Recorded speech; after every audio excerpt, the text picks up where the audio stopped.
Nous pouvons avoir raison à propos d'une chose, mais cela ne nous donne pas le droit d'essayer d'amener les autres à faire ce qu'il faut. Ils doivent faire leur choix personnel. Restez avec nous dans Jouissez de votre vie.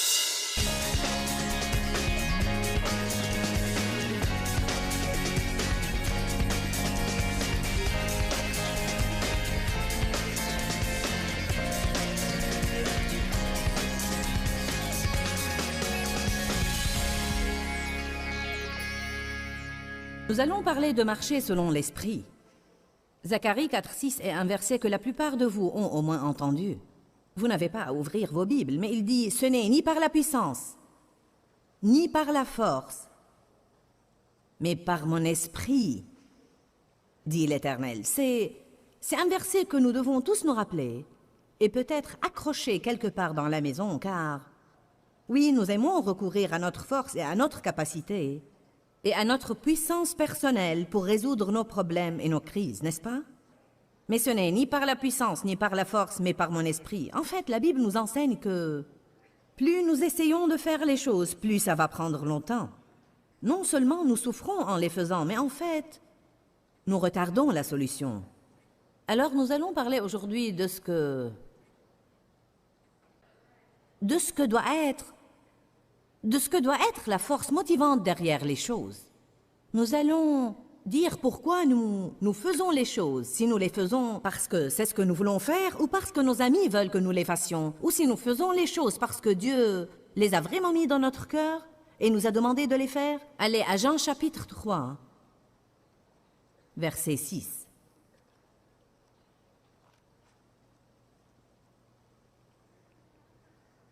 Je pense que nous voulons tous nous embarquer et nous réjouir du repos de Dieu. Cet état paisible où nous ne nous inquiétons pas à propos des choses et où nous n'essayons pas de déclencher les choses nous-mêmes car nous sommes entrés dans le repos de Dieu et nous savons que Dieu va s'en charger. Nous ne savons pas quand, mais nous pouvons jouir de notre vie en attendant que cette manifestation se concrétise. Nous n'allons jamais entrer dans le repos de Dieu avant d'apprendre à laisser Dieu être Dieu et d'arrêter de nous occuper des choses nous-mêmes. Jean 3, 6 dit « Ce qui est né de la chair est chair, et ce qui est né de l'esprit est esprit. » Donc je ne peux pas faire naître une chose selon la chair et m'attendre à ce qu'elle s'avère être une chose spirituelle magnifique. Car si je l'ai fait naître selon la chair, alors elle est de la chair, et elle ne va jamais être autre chose. Je ne peux pas faire naître une chose et m'attendre à ce que l'Esprit de Dieu la fasse marcher. Et c'est ce que nous faisons beaucoup de fois. Nous commençons des choses, ensuite nous sommes frustrés car ce que nous faisons ne marche pas. Et nous supplions Dieu de les oindre et de les faire marcher. Bien qu'en réalité, le seul moyen de faire marcher une chose est qu'elle soit déclenchée par l'Esprit de Dieu pour commencer. Ce qui est né de la chair est chair, et ce qui est né de l'Esprit est esprit. Dans notre ministère, tout comme dans tout ce que vous faites, il y a différents projets et choses auxquels nous nous attaquons et des choses que nous commençons. Et je suis fanat de ne pas simplement commencer des choses, mais de finir ce que vous commencez. Si vous allez commencer une chose, vous devez la finir. Donc, un jour, j'ai senti comme si, je ne sais pas s'il y a une rampe au ciel, mais j'ai senti comme si Dieu s'était plutôt penché et m'a regardé d'en haut et m'a dit « Maintenant, ma petite, je veux te dire une chose. Tout ce que tu commences selon la chair, tu vas le maintenir et l'exécuter selon la chair. » Ceci a créé une crainte révérentielle en moi, comme quoi il vaudrait mieux que je m'assure que les choses que j'entreprends et dans lesquelles je m'embarque soient de Dieu, ou bien si je m'embarque dans une chose et commence à me rendre compte qu'elle n'est pas de Dieu, d'avoir le bon sens de me retirer. Parfois, nous nous trouvons engagés dans une chose pensant que c'est la volonté de Dieu pour nous. Mais quand nous nous y embarquons, ce n'est rien que lutte, lutte, lutte et il n'y a pas de fruit. Et voilà deux moyens pour pouvoir discerner si ce que vous faites est de Dieu ou pas. Si vous luttez avec la chose et vous êtes frustré tout le temps et il n'y a pas un bon fruit, alors il vaudrait mieux dire « Peu importe ce que j'ai pensé, cette chose n'est pas de Dieu et je vais m'en retirer pour ne pas continuer à me rendre de plus en plus malheureux. » Rappelez-vous toujours, il n'y a pas de mal à dire « J'ai manqué Dieu ».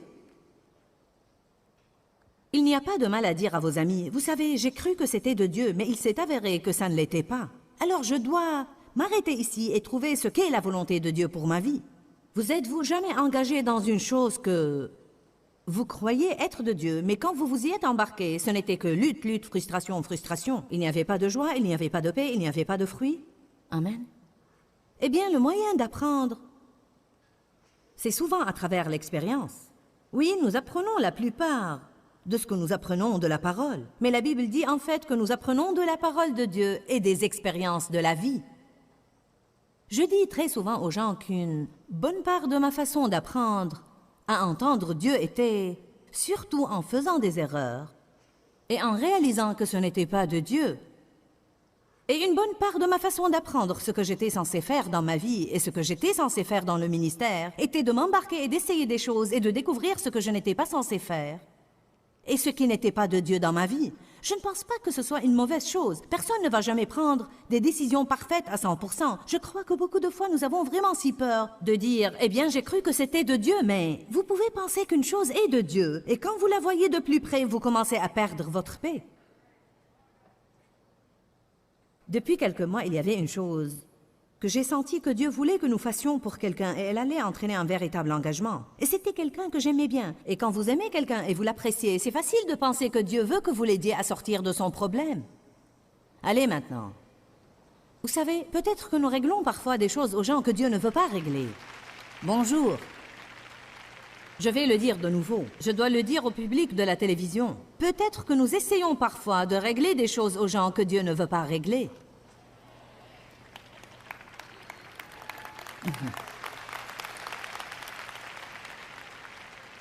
Peut-être que nous essayons de délivrer des gens que Dieu ne veut pas délivrer. Car parfois, il veut qu'ils soient obligés d'endurer des choses, comme vous avez enduré des choses. Et en fait, nous pourrions faire du mal aux gens en les délivrant de la saison de Dieu. Alors, il y avait une chose que nous voulions faire pour quelqu'un. Et j'en avais parlé à Dave, et il m'a dit qu'il sentait que c'était bien. Je crois que parfois les femmes ont beaucoup d'influence et qu'elles peuvent persuader les hommes de beaucoup de choses. Qui de vous le sait? C'est plutôt comme Adam et Ève, et Sarah et Abraham, où Sarah a persuadé Abraham comme quoi, je sais comment nous pouvons avoir un bébé. Dieu soit loué, faisons ça. Œuvre de la chair. Ismaël, homme de guerre. Ils ont retardé la volonté de Dieu je ne sais combien d'années avant de pouvoir avoir Isaac. Car une fois que vous faites naître une chose selon la chair, vous devez alors lui changer les couches et essayer de vous en occuper. Dans la mesure où c'est humainement possible, et je sais que nous n'allons jamais y arriver à 100%, nous devons vraiment essayer de nous assurer que ce que nous faisons est de Dieu et non pas une chose qui vient de nous-mêmes. Nous avons commencé à prendre des mesures pour faire à cette personne cette chose que je sentais que Dieu voulait que nous fassions. Et nous étions sur le point, je veux dire aussi proche que ça, de finaliser certaines choses. Et j'ai commencé à perdre ma paix. Et j'ai pensé, eh bien, si je n'étais pas censé la faire, pourquoi n'ai-je pas perdu ma paix depuis le début? Car parfois nous nous laissons emporter par notre excitation. Nous pouvons être presque si excités de faire une chose que ça l'emporte sur le dérangement que nous sentons à l'intérieur de nous. C'est pourquoi bien des fois nous devons attendre assez longtemps pour que nos émotions s'atténuent. Allez maintenant, restez avec moi. Nous devons attendre assez longtemps pour que nos émotions s'atténuent avant de prendre des décisions, surtout s'il s'agit de décisions vraiment sérieuses qui vont beaucoup nous coûter ou de choses qui, une fois que nous les faisons, il ne serait pas tellement facile d'en sortir. Nous devons avoir la paix à propos des choses. Et si nous commençons une chose et nous n'avons pas de paix à son propos, nous ne devons jamais avoir honte de nous retirer et dire « j'ai perdu ma paix ». Soit que ça n'a jamais été la volonté de Dieu pour moi ou peut-être que j'étais censé faire ça pour une saison, mais Dieu a fini de le faire maintenant. Mais il est vraiment affreux d'essayer de faire une chose tout le temps quand vous n'avez aucune paix. Ce qui est né de la chair est chair. Et ce qui est né de l'esprit est esprit. Ce qui est de l'esprit va produire la joie et la paix. La provision sera là. Écoutez-moi, ce que Dieu ordonne, il le paye. J'ai dit, ce que Dieu ordonne, il le paye. Si je dis que ce ministère est de Dieu et pourtant, Nous ne pouvons jamais payer nos factures et je dois mendier tout le temps pour essayer de payer nos factures. Alors il y a quelque chose qui ne va pas. Soit que nous ne manipulons pas bien ce que nous avons, soit que nous ne faisons pas ce que Dieu veut. Car ce que Dieu ordonne, il le paye.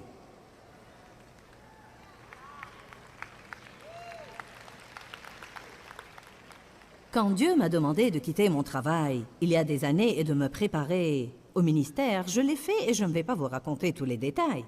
Mais il m'a fait savoir que c'est ce qu'il voulait. Il nous manquait 40 $ chaque mois pour être capable de payer nos factures, mais chaque mois nous avions un miracle. Maintenant, si nos factures n'étaient pas payées, et si nous dépassions les délais tout le temps, et si les créditeurs frappaient à notre porte tout le temps et ruinaient notre réputation, et je disais, Dieu m'a demandé de ne pas travailler. Si vraiment Dieu m'avait demandé de ne pas travailler, alors Dieu allait payer mes factures. Allez maintenant. Nous devons regarder aux fruits. Dites tous fruits. Vous avez saisi ça, n'est-ce pas? Nous devons connaître la source des choses. Est-ce de moi? Est-ce de Dieu? Est-ce du diable? Ou, très important, est-ce de mes amis? Parfois, les gens nous persuadent de faire des choses qui ne nous sont pas plus demandées de Dieu que d'un homme sur la lune. Par exemple, j'ai le don de la persuasion. En fait, c'est sûrement un don qui fait partie de ma personnalité, car dans mon don d'enseignement, je dois être capable de persuader les gens que la parole est correcte, que Jésus est réel et qu'il est la voie à choisir. Mais je dois m'assurer que je n'utilise pas mon don au mauvais moment et au mauvais endroit parce que je suis une personne très persuasive. Et si je n'étais pas prudente, je pourrais facilement convaincre les gens de faire des choses qui ne sont pas la volonté de Dieu pour eux ou de ne pas faire des choses qui sont la volonté de Dieu pour eux. Donc nous devons être très prudents avant de persuader les gens à faire des choses. Vous pouvez demander à quelqu'un de faire une chose, mais dans ce cas, vous devez le laisser prier et prendre sa décision personnelle. Et vous pouvez peut-être lui donner un petit conseil, mais n'allez pas trop loin. Nous nous occupions d'un couple dernièrement qui en était arrivé à un point de confusion réelle dans sa vie et dans son ministère. Et en fait, ils sont venus à nous et ils ont dit, « Nous croyons que vous allez entendre de Dieu à propos de ce que nous sommes censés faire. » Eh bien, parce que nous les connaissions depuis longtemps, nous avons dit, nous allons prier, mais Dieu ne nous a rien révélé. Ils ont dit, Dieu ne nous a rien dit non plus. J'ai dit, eh bien, ce n'est pas à nous d'entendre Dieu pour vous. Une chose est sûre, la confusion n'est pas de Dieu, alors peut-être que vous devez simplement rester tranquille un moment et, vous savez, attendre de voir ce que Dieu dit.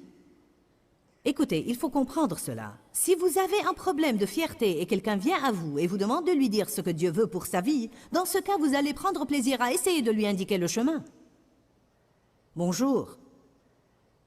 Je ne veux pas gérer la vie de tous les autres. Je ne fais pas toujours du bon travail en gérant la mienne, donc j'ai besoin d'essayer d'entendre Dieu pour moi-même. Dieu merci, nous pouvons tous l'entendre individuellement.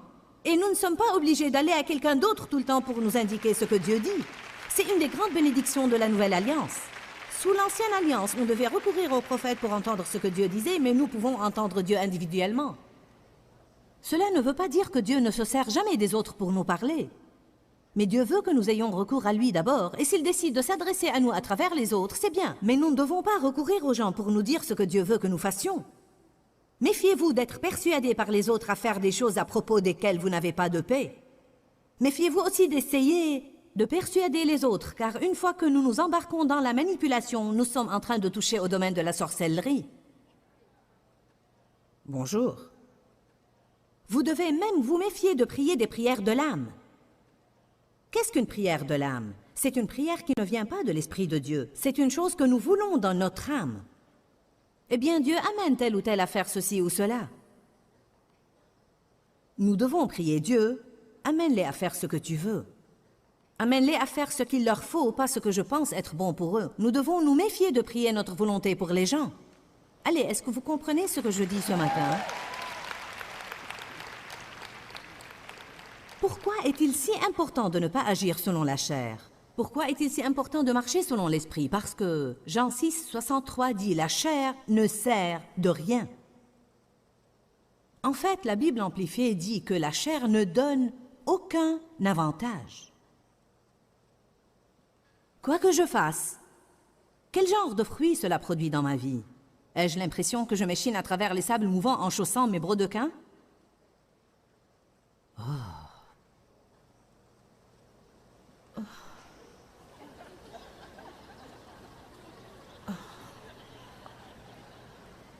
Ai-je l'impression que j'essaye de pousser un cheval mort dans la montée tout le temps?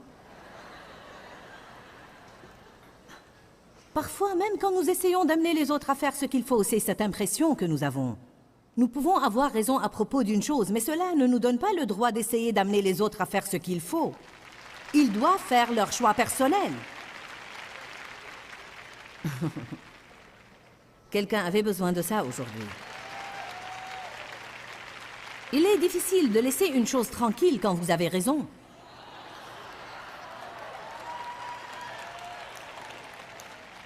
Il est difficile de la laisser tranquille quand vous avez déjà fait l'expérience de ce qu'il s'apprête à endurer. Et si seulement il voulait vous écouter! C'est comme, pourquoi vous obstinez-vous à faire les mêmes choses stupides que j'ai faites? Pourquoi ne voulez-vous pas m'écouter? J'essaye de vous le dire.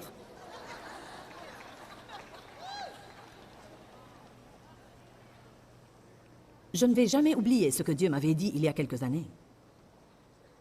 Ce n'est pas parce que tu sais ce qui est juste, de par ton expérience, que tu as vraiment le droit d'essayer d'amener quelqu'un d'autre à faire ce qui est juste. Car voyez-vous, même Dieu leur donne des options. Même Dieu dit, « J'ai mis devant toi la vie et la mort, choisis la vie. » Donc, il n'y a pas de mal à dire à quelqu'un, « Eh bien, c'est ce que la parole dit. J'en ai fait l'expérience, c'est ce que je crois. » Je crois que nous devons toujours dire aux gens, « C'est à vous de choisir. » Car même si quelqu'un décide de faire une chose parce que je l'ai persuadé de la faire, il ne va jamais avoir la confiance de savoir qu'il a vraiment fait son propre choix. Alors quand le diable l'assaille, il sera dans cette bataille mentale de « Est-ce que j'ai fait le bon choix ou pas? Je ne sais pas si Dieu m'a parlé. Peut-être que je l'ai fait car tu me l'as demandé. » Dites à votre voisin « Ne te mêle pas de l'œuvre de Dieu. »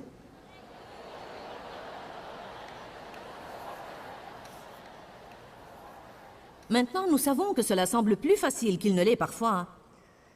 Parce que nos émotions s'engagent et notre esprit s'engage. Mais ce n'est pas parce qu'une chose est difficile que nous allons ne pas nous y engager et ne pas aller jusqu'au bout avec Dieu pour arriver au point où nous avons la liberté. Allez, louez Dieu ce matin.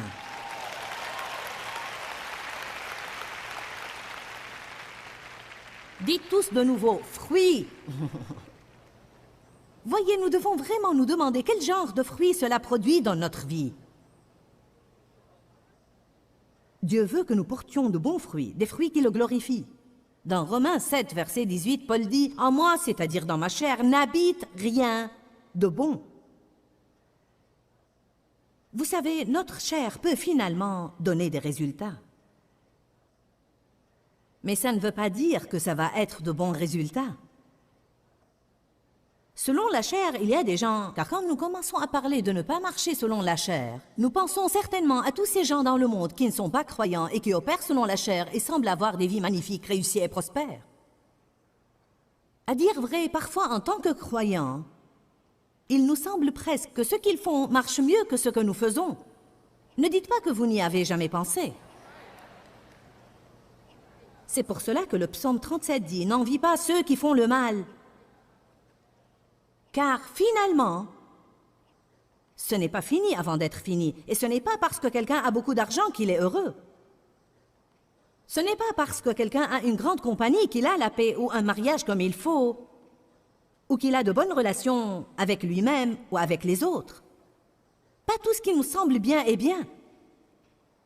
Quand nous parlons de porter de bons fruits, cela ne veut pas forcément dire être prospère de l'extérieur, car il s'agit de ce qui se passe à l'intérieur. Le royaume de Dieu n'est pas le manger et le boire, mais la justice, la paix et la joie par le Saint-Esprit. Que se passerait-il si j'avais les dons naturels et le charisme pour bâtir un grand ministère? Mais toutefois, je n'avais ni la justice, ni la paix, ni la joie, et ça ne me fait pas plaisir, et je suis malheureuse tout le temps, et ronchon en coulisses ou maltraitant les gens tout le temps. Dans ce cas, je n'aurai pas une réussite sanctifiée. Le psaume 127 dit « Si l'Éternel ne bâtit pas la maison, ceux qui la bâtissent travaillent en vain. » Il ne dit pas que nous ne pouvons pas la bâtir. Nous pouvons faire beaucoup de choses selon la chair, nous pouvons faire beaucoup de projets et faire passer beaucoup de choses selon la chair, mais si je reviens à mon premier message aujourd'hui, nous devons examiner le fruit. Quel genre de fruit cela produit-il dans notre vie? Je suis sûre qu'aucun de nous ne veut travailler en vain. Une des choses les plus frustrantes, c'est de travailler et de travailler sur une chose qui ne marche pas. En d'autres termes, de mettre tous nos efforts et notre énergie dans une chose qui ne produit pas de bons fruits. La Bible dit que Dieu est le chef et le consommateur de notre foi.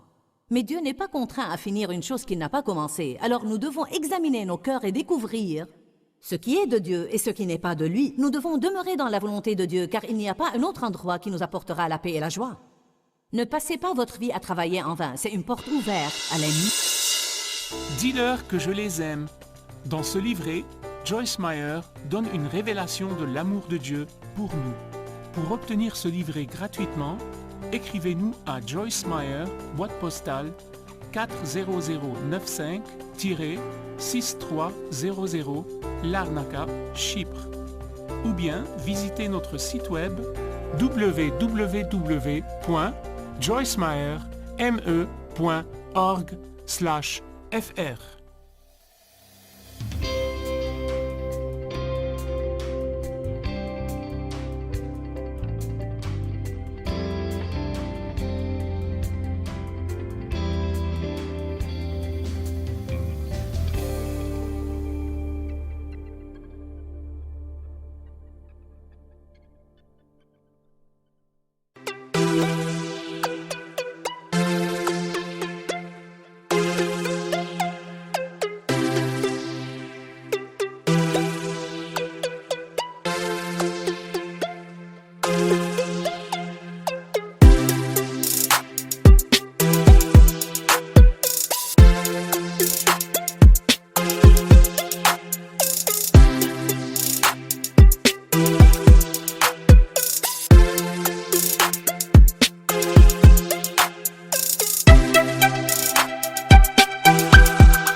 Hãy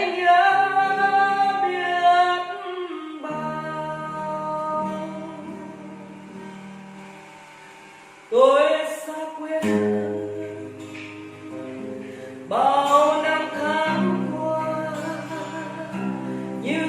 cho kênh Ghiền Mì